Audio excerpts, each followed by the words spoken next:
Le PAD est le cercle de recherche pour l'identification et la promotion des alternatives du développement durable.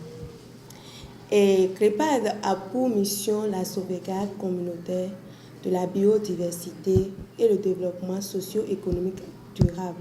C'est une ONG béninoise. Nous avons comme axe stratégique l'éducation environnementale, la reforestation, le développement de l'agroécologie et le tourisme durable. Ce type de tourisme que nous développons est exclusivement le tourisme solidaire et équitable.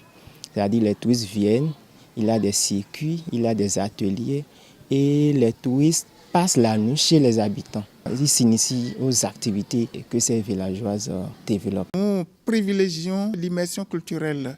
Les voyageurs passent tout le temps dans les villages reculés, hors des sentiers battus, afin de vivre le brassage interculturel entre les populations et les voyageurs. Les soirées culturelles et nos activités sont essentiellement axées sur l'artisanat. Les voyageurs peuvent participer aux ateliers de tressage de nattes, de fabrication de pots, de préparation de sel de cuisine, divers ateliers.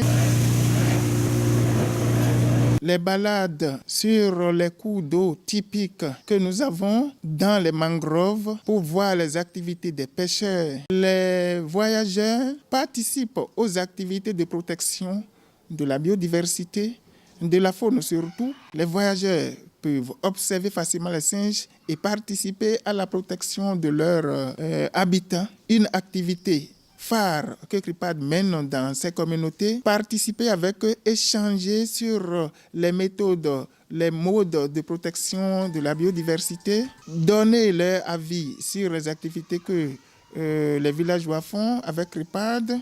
En ce qui concerne le volet agriculture durable, on a initié un site d'accompagnement. On reçoit des visites sur le site.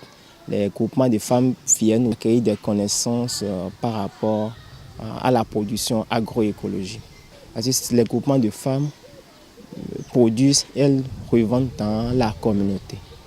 Donc nous, notre site est là pour les accompagner, pour les montrer qu'il faut produire sans utiliser l'engrais chimique et qu'il faut faire le compostage, le paillage, la fabrication des pesticides biologiques.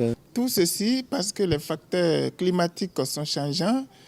Et puis, chaque communauté est en recherche perpétuelle de techniques innovantes d'agriculture afin de s'adapter aux effets du changement climatique. Bien, les pratiques agricoles ne sont pas souvent universelles. Donc, c'est pour cela que nous avons opté pour l'introduction de cette forme d'agriculture dans le tourisme pour enrichir chaque partie de l'activité.